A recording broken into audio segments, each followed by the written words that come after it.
বন্ধুরা নমস্কার। আজকে তো আমার থাম্বনেল দেখেছেন, আমি কি বলতে চাইছি। থাম্বনেল দেখে তো আপনারা কিছুটা ধারণা করে নিয়েছেন। এইবার আমি বিস্তারিত আপনাদের সামনে আলোচনা করব কেন আমরা প্রতিটি গ্রামে একটি করে মন্দির চাইছি। দেখুন, প্রত্যেকটি ধর্মের মধ্যে খেয়াল করে দেখুন, যারা খ্রিস্টান তাদের জন্য চার্চ রয়েছে, যারা মুসলিম তাদের জন্য মসজিদ রয়েছে, যারা শিখ ধর্ম পালন করছেন তাদেরও কিন্তু মন্দির রয়েছে। এই ধরনের ধর্মের জন্য কিন্তু আলাদা আলাদা মন্দির রয়েছে, মসজিদ রয়েছে, চার্চ রয়েছে, আরও ইত্যাদি ইত্যাদি রয়েছে।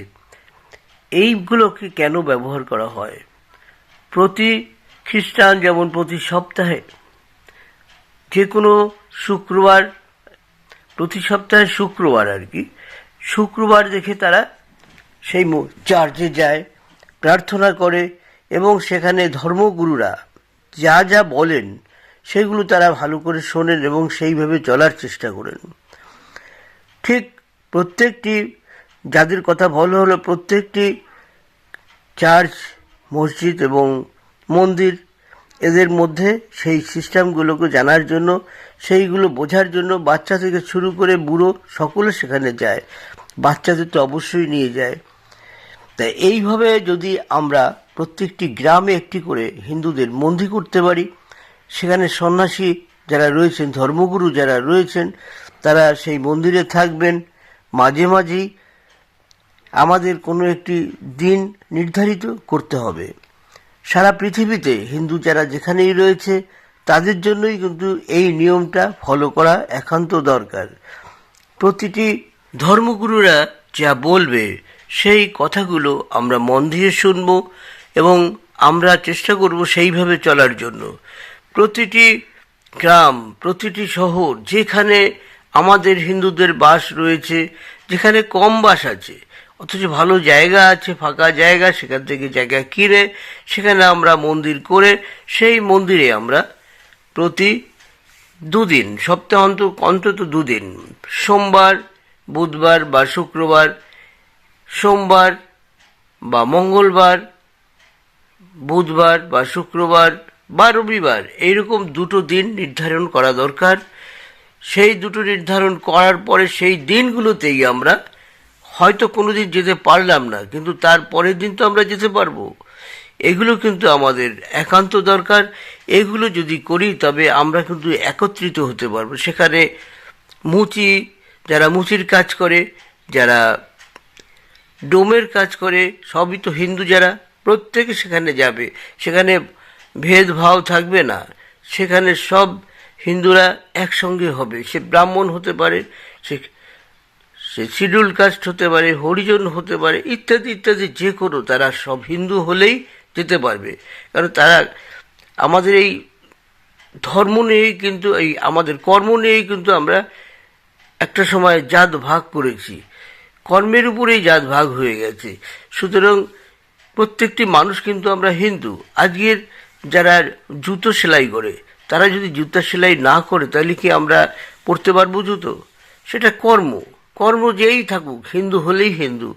কোনো জাতের ভেদাভেদ না করে অবশ্যই বন্ধুরা ভুলে যাবেন না, আমরা হিন্দু, আমাদের ধর্ম অনেক ভালো ধর্ম। কোনো জাতের ভেদাভেদ করবেন না, প্রত্যেককে গলায় নিন, তাদের আদর করুন, তাদের সাথে কথা বলুন। এইভাবে যদি আমরা ধর্মকে পালন করতে পারি তবে আমাদের ধর্ম কিন্তু অনেকটা উপরে উঠবে এবং প্রত্যেকের ভালোবাসা নিতে পারবেন। এবং যেই মন্দিরে আমরা থাকবো, যাওয়া আসা করব, সেখানে কিন্তু যত মন্দির হবে প্রত্যেক মন্দিরেরই ফোন নাম্বার কিন্তু এখানে থাকবে। কোনো অসুবিধা হলে এক মন্দির থেকে আরেক মন্দিরে ফোন করা হবে, সংগঠন থাকবে। সেই প্রত্যেকটি মন্দিরে কিন্তু একটি সংগঠন থাকবে। সেই সংগঠনের লোক, তারা কোনো বিপদ হলে সেখানে গিয়ে ঝাঁপিয়ে পড়তে হবে, তবেই কিন্তু আপনাদের ভয় করবে। নাই দেখা যাচ্ছে হিন্দুরা হিন্দুদেরই গালিগালাজ করছে, কেউ বলছে নকল ধর্ম, কোনো কেউ বলছে ম্যালেরিয়া, একে শেষ করতে হবে। কেন বলে জানেন? আমরা একত্রিত নই, আমরা জাতে ভাগ করা রয়েছি, আমরা ঘৃণা করছি আমাদের হিন্দুদেরই হিন্দুরা, এবং আমাদের কোনো সিস্টেমের মধ্যে নেই। তাই ধর্মগুরুদের বলবো, আপনারা শিক্ষা দিন তাদের। ওই 2 সপ্তাহে 2 দিন যেসব জায়গায় আমাদের মন্দির থাকবে সেখানে আমরা যাব, অবশ্যই সেখানে আমরা আপনাদের কথা শুনব। আর আমাদের ধর্মের গুরুরা কিছু কিছু কথা বলেন যে আমাদের ধর্ম হচ্ছে অহিংসা ধর্ম, কিন্তু বলতে হবে গুরুদেব যারা রয়েছেন, সন্ন্যাসী যারা থাকেন মন্দিরে, তাদের কিন্তু বলতে হবে মা দুর্গা কি করেছিলেন, তার হাতে কি ছিল, কে বধ করেছিল, কেন করেছিল, কালী মা কেন বধ করেছিল, তারপরে রামের হাতে তীর ধনুক কেন ছিল, বিষ্ণুর হাতে কেন অস্ত্র ছিল, কৃষ্ণর হাতে সবসময় একটি অস্ত্র ছিল। যেসব লোক অত্যাধিক বেড়ে গিয়ে আপনাদের সর্বনাশ করতে চাইবে, তাদের কাছে অন্তত এই জিনিসগুলোকে বুঝাবেন যে আমরাও কিন্তু অহিংসা পরম ধর্ম, ঠিক, কিন্তু আমাদের হাতে এইগুলো কেন ছিল। কেউ যদি আমাদের আঘাত করতে আসে তবে কিন্তু আমরা তার প্রতিরোধ করব।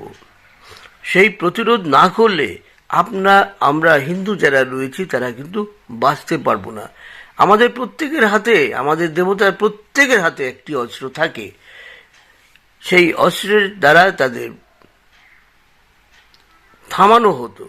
সুতরাং বন্ধুরা, এক্ষেত্রে কিন্তু আমাদের অহিংসা পরম ধর্ম, আমাদের অহিংসা অবশ্যই, আমাদের ধর্মের মধ্যে হিংসা নেই, প্রত্যেককে ভালোবাসা আছে, কিন্তু 2টো জিনিস খুব খারাপ আছে। একটি অহিংসা কথা বলা, আর ওই জাতপাত করা। এখন ভুলে যান জাতপাত। জাতপাত কেন হয়েছে? জাতপাত তো কর্মের দ্বারা হয়েছে। যে মিস্ত্রি কাজ করতো সূত্রধর হয়ে গেল, যে জুতা সেলাই করতো সে হয়ে গেল মুচি, যে মাংস বিক্রি করতো কসাই। এই ধরনের কথাবার্তা বলে আমাদের জাতকে ভাগ করে একটা সিস্টেমে নেওয়া হয়েছে, এবং সেটা ছোঁয়াছুঁয়ি করা যাবে না। কেন আপনি দেখুন তো, মা দুর্গার সন্তানের হাতে কি কি রয়েছে। এটা কেন করা হয়েছিল জানেন? যে মা সরস্বতী বিদ্যা দেবে, আরেকজনের হাতে যে অস্ত্র রয়েছে সে, তাদের 4 জনের হাতেই কিন্তু বিভিন্ন ধরনের অস্ত্র রয়েছে। এটা খেয়াল করবেন। তার মানে তারা কি জাতে পাতে হয়ে গেল, জাত ভাগ হলো না। সে সময় করা হয়েছিল যে তুমি যুদ্ধ করবে, যুদ্ধক্ষেত্রে থাকবে, তুমি একজন শাস্ত্রজ্ঞ, সে শাস্ত্র দিয়ে মানুষকে বুদ্ধি দেবে, তাকে জ্ঞান দিয়ে তাকে উচ্চ আসনে আনার চেষ্টা করবে। যারা তীর ধনুক ভালো চালাতে পারত তাদের যুদ্ধের ক্ষেত্রে যেতে হতো, যারা খুব শিক্ষায় পারদর্শী ছিল তারা শিক্ষা দিতেন।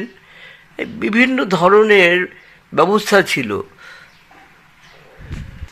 তাই বন্ধুরা, যারা যারা জাতপাত দিয়ে খুব মানামানি করছেন তারা ওইগুলো করবেন না। চিন্তা করে দেখুন তো, আপনার ওই যাকে আপনি ঘৃণা করছেন ছোট জাত বলে, সে যদি অন্য একটি ধর্ম নিয়ে আপনার উপর আঘাত করতে শুরু করে, আপনি কিছু করতে পারবেন না তো তখন। তাই আমাদের মানুষ যারা হিন্দু রয়েছে তারা একে অপরকে খুব ভালোবাসার চেষ্টা করুন। দেখবেন সবাই একত্রিত হয়ে গেলে সেখানে কিন্তু অন্য কোনো লোক ঢুকতে পারবে না এবং বিভিন্ন ধরনের বুদ্ধি দিয়ে আপনাদের ক্ষতি করতে পারবে না।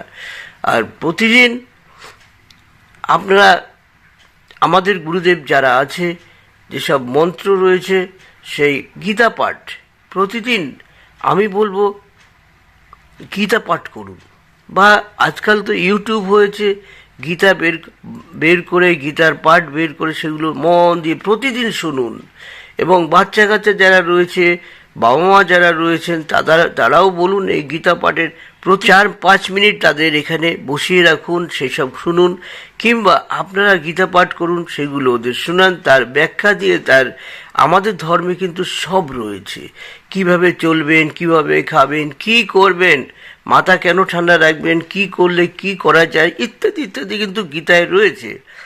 আমাদের এই গীতার মধ্যে দিয়েই কিন্তু আমরা নিজেদের তৈরি করতে পারবো। আর সেই সঙ্গে অহিংসা নয় বন্ধুরা, অহিংসকতা যেমন থাকবে তেমনি কিন্তু আমাদের বাঁচাতে গেলে আমাদের প্রস্তুতি নিয়েও রাখতে হবে। প্রতি গ্রামে একটি করে সংগঠন থাকবে, প্রতি সংগঠনের সাথে সংগঠনের যোগাযোগ থাকবে এবং আমাদের যে কথা বলা হবে, সারা পৃথিবীতে যত মন্দির হবে একই কথা বলা হবে। সেইটা ধর্মগুরুদের বলবো, আপনারা কোনো একটা সংগঠন তৈরি করুন, সেই সংগঠনের মধ্যে সকলকে নিন, সব জাতের লোক থাকবে। সেই সংগঠন দিয়েই আপনাদের ধীরে ধীরে বড় বড় সংগঠন করবেন। সারা পৃথিবীতে যেসব আমাদের হিন্দুরা রয়েছে প্রত্যেকটি হিন্দুর সাথে হিন্দুর যোগাযোগ থাকবে। এইরকম যদি আপনারা করতে পারেন তবেই কিন্তু আমাদের ধর্ম বাঁচবে।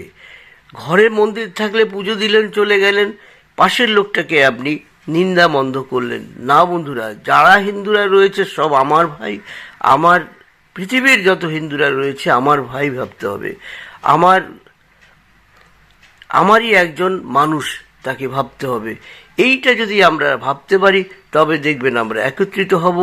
এবং কোনো ধর্মগুরুদেরও বলবো, কিছু কিছু ধর্মগুরু রয়েছে তারা বড্ড জাতপাত করে, এই জাতপাতগুলোকে বন্ধ করতে হবে। ধর্মগুরুদের বলবো, আপনারা এই জাতপাত কথা উচ্চারণ করবেন না। প্রত্যেকটা মানুষকে কাছে ডেকে প্রত্যেকে আপনার ভাই, এইটা সকলকে বোঝাবেন। এইটা বোঝালেই কিন্তু তাদের কিন্তু এই ব্যাপারগুলো, আপনারা ধর্মগুরু, আপনারা যদি এটা বলে দেন না, সঙ্গে সঙ্গে তারা এটা গ্রহণ করবে, যাই গুরু বলেছে। তাই বন্ধুরা, আমার এই ভিডিওটি আমি হয়তো গুছিয়ে বলতে পারলাম না, এরপরে আমি আরও কিছু কিছু ভিডিও এই ব্যাপারে করব। আপনারা অবশ্যই আমার এই ভিডিওগুলোকে একটু লাইক শেয়ার করে দেবেন, সাবস্ক্রাইব করে দেবেন, তাতে আমার আগ্রহ বাড়বে। আরও কী কী বলতে হবে সেগুলোও যদি আপনারা কমেন্টসে জানান যে এইগুলো আপনাদের বলতে হবে, এইভাবে আপনি ভিডিওগুলো করুন, আরও ভালো হবে। বন্ধুরা, আজকের এখানে শেষ করব। পরবর্তী ভিডিওগুলোর জন্য অবশ্যই আমি হিন্দুদের নিয়ে কিছু ভিডিও করব। সেই ভিডিওগুলো অবশ্যই আপনাদের দেখতে হবে, দেখবেন। আমরা মনে মনে অনেকেই জানি, কিন্তু কর্মক্ষেত্রে সেসব আমরা ফলো করি না এবং প্রচেষ্টা করি না কি করে আমরা হিন্দুরা এক জায়গায় থাকব। তাই বন্ধুরা, আজকে শেষ করছি। নমস্কার।